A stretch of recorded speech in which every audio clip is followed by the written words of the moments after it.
Orang bilang, jangan mendaki gunung sewaktu hujan. Yakin mau mendaki gunung saat hujan. Begitu juga nyokap gue yang awalnya gak ngasih izin buat pergi naik gunung. Tapi akhirnya beliau ngasih izin dengan pesan, jangan muncak kalau ada badai. Terlihat jelas raut nyokap gue yang begitu khawatir. Tapi ya udahlah, bismillah aja. Terdengar kabar kalau teman-teman sekolah gue mau ngadain pendakian ke Gunung Semeru. Tanpa basa-basi, gue pun memutuskan buat ikut. Perjalanan gue dimulai dari stasiun Pasar Senen Jakarta. Gue akan mendaki dengan 10 orang, antara lain adalah Jawa, Arif, Pacil, Komeng, Ajizi, dan Peot yang berangkat dari Jakarta. Ada Kepoy dan Engkong yang berangkat dari Jogja. Sedangkan Alfi dan Bonang sudah menunggu di Malang. Kegaduhan pun dimulai ketika kita mulai bernostalgia yang dulu sering kita lakukan di pesantren. Ngaji lah, makan lah, tidur lah, semua cerita pesantren kita bahas. Wajar aja, soalnya ini salah satu cara melepas diri. Dimana setelah lulus, kami jarang berkomunikasi dan tertawa secara langsung karena kesibukan masing-masing.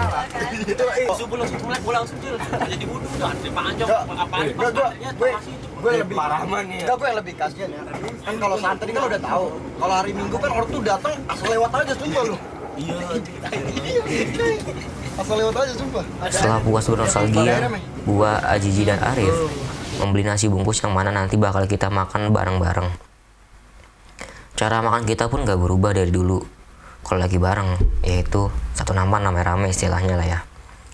Kenyang dengan tertawa dan isi perut yang sudah penuh dengan makanan, kami pun tertidur.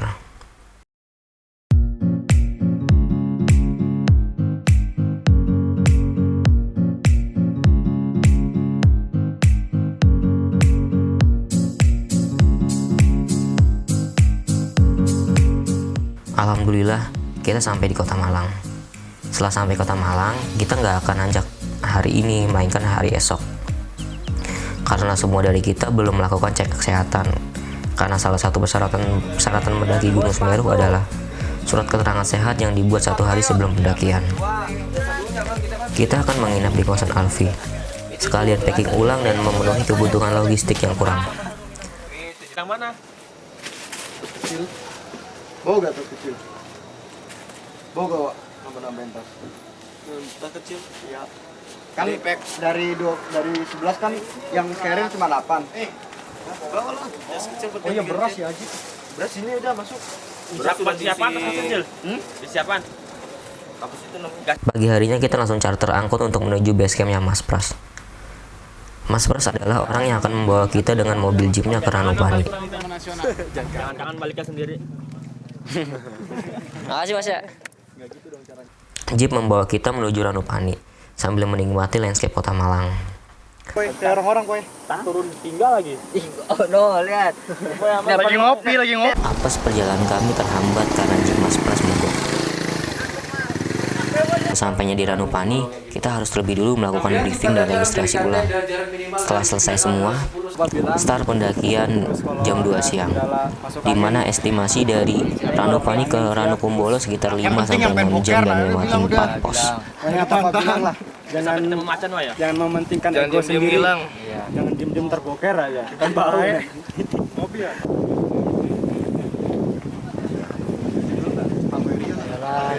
Magi.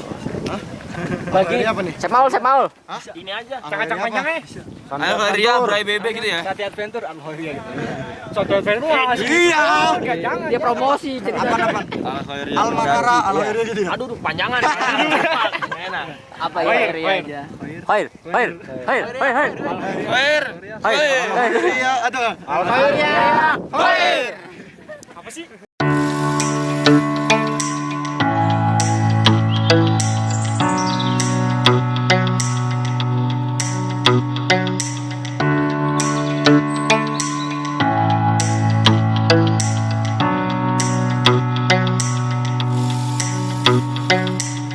Oh iya, kita juga wajib membawa sampah kita turun kembali. Jadi, kalau ketahuan kita tidak membawa sampah kita turun kembali, sanksinya adalah mengambil sampah kita kembali di gunung. Itu sangat bagus di mana demi menjaga gunung dari sampah-sampah kita dan membuat kita sadar untuk membuang sampah pada tempatnya. Ingat, gunung itu bukan tempat pembuangan sampah kita. Pos demi pos terlewati, di mana tiap pos sudah ada warung yang berjualan. Sore pun datang. Terlihat jelas sang kawah Jonggring Saloko yang batuk. Hari pun semakin gelap, sedangkan kita baru sampai pos 3. Masih ada satu pos lagi yang harus kita lewati untuk sampai Ranukumbolo. Headlamp pun sudah terpasang. Baru sebentar meninggalkan pos 3, Bonang keram. Anak-anak yang lain juga tampak udah begitu capek, begitupun gua. Tenaga semakin berkurang, rasa ingin cepat sampai juga mulai tak karuan.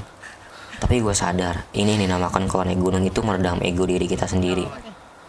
Tak usah terburu-buru, yang terpenting adalah keselamatan.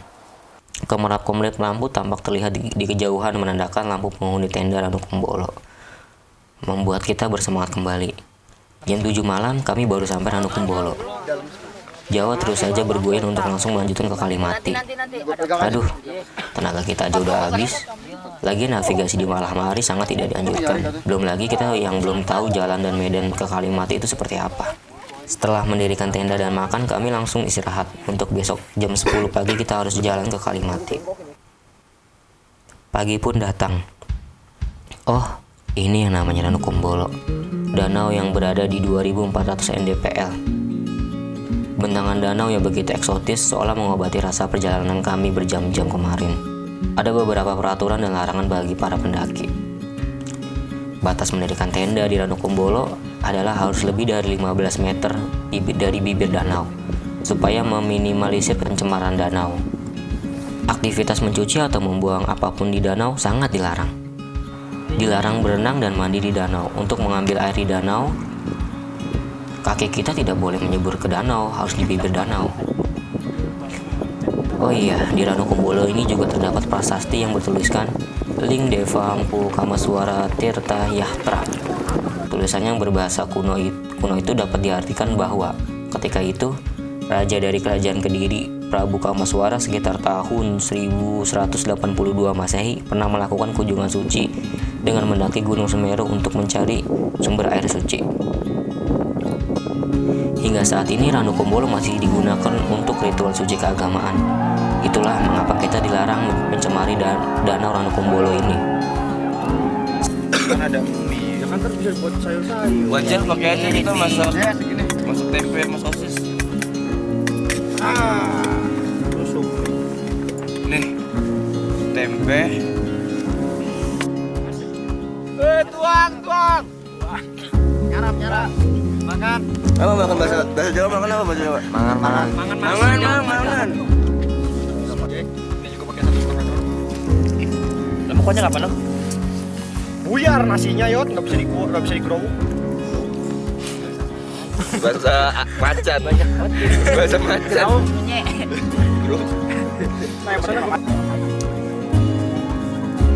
Sep. Yuk. Selesai makan dan foto, kami bergegas menuju Kalimati. Untuk menuju Kalimati, kita harus melewati tanjakan cinta. Konon, mitosnya kalau mau enteng jodoh, pantang nengok ke belakang pada saat melewati tanjakan ini. Ada yang percaya, ada yang tidak. Setelah melewati tanjakan cinta, mata kita dimanjakan dengan betapa indahnya landscape Cemoro Kandang. Seolah-olah masih gak percaya kalau ada tempat seindah ini.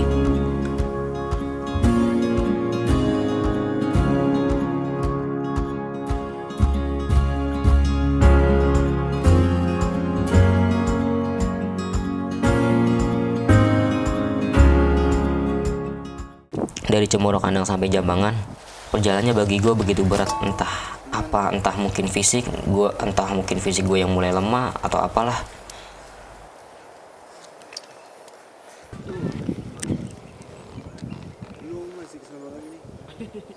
Bikin capek loh. Ngelawatin ini nih. Yang tadi di bawah. Sabana lagi. Ya kayak gitu.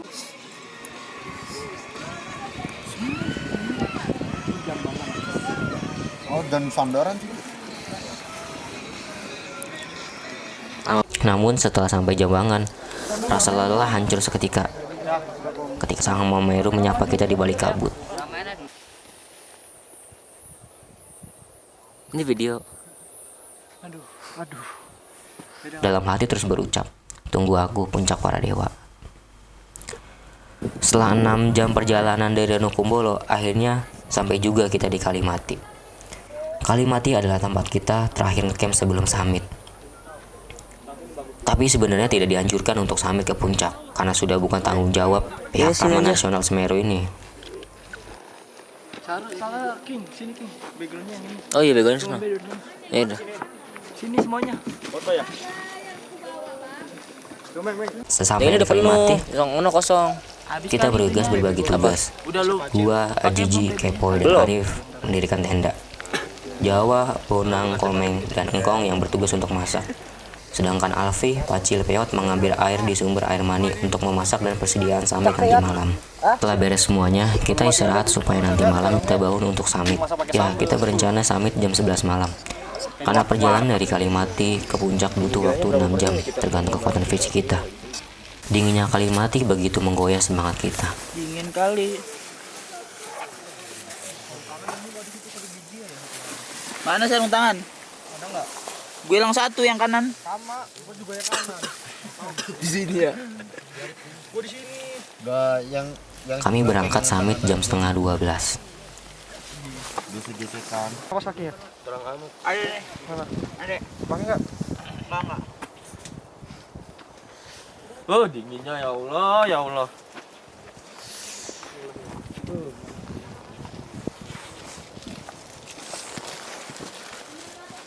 Kami kira awan sangat bersahabat karena awalnya perjalanan summit langit begitu cerah, tidak ada tanda-tanda akan datang hujan. Namun Aman ya. setelah 2 jam berjalan di tengah Arcopodo, hujan pun turun. Mental kami kembali goyang. Terngiang-ngiang akan perkataan ibu gua, jangan muncak kalau ada badai. Namun kami tetap melanjutkan perjalanan walaupun hujan. Sampai di batas vegetasi, langkah kami begitu berat. Gimana tidak? Jalanan yang berpasir, jalan yang begitu curam, ditambah hujan yang lebat, dan tak luput juga sang kabut tebal yang menutupi jalan kita. Jarak pandang cuma 1 meter. Mau turun tangguh, mau lanjutin perjalanan, hujan lebat dan kabut begitu menantang kita. Dan kami pun tetap kekeh buat ke puncak walau situasi seperti ini. Tinggal 1/4 jalan lagi, kita sampai puncak. Peot terkena gejala hipotermia. Mau nggak mau, rela nggak rela, kita harus turun semua. Nggak mungkin kita ninggalin Peot buat turun sendirian. Karena prinsip kita, puncak hanya bonus, yang terutama adalah keselamatan. Naik bareng, turun bareng. Sampai pagi pun hujan tidak berhenti-henti.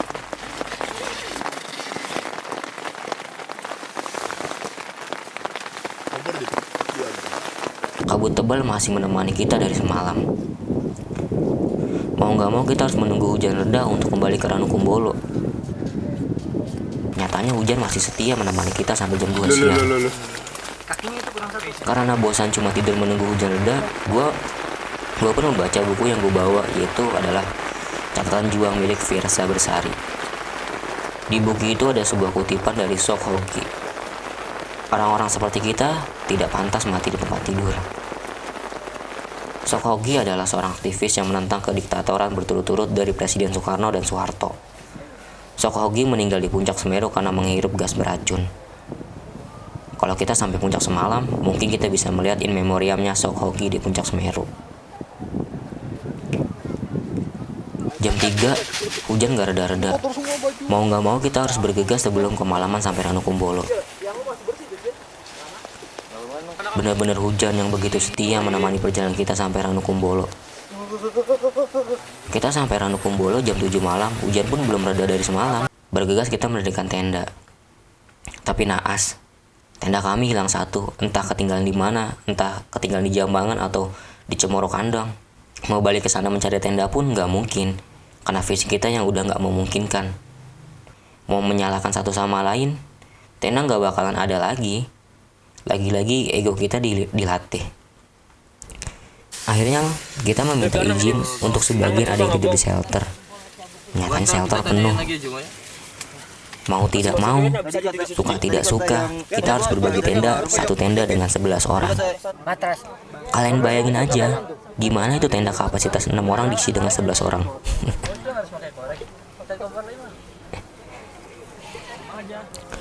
Pengalaman yang benar-benar pengalaman yang nggak bisa dilupain. Akhirnya pagi pun tiba. Kami bergegas menjemur semua pakaian basah kami dan masak untuk kita makan.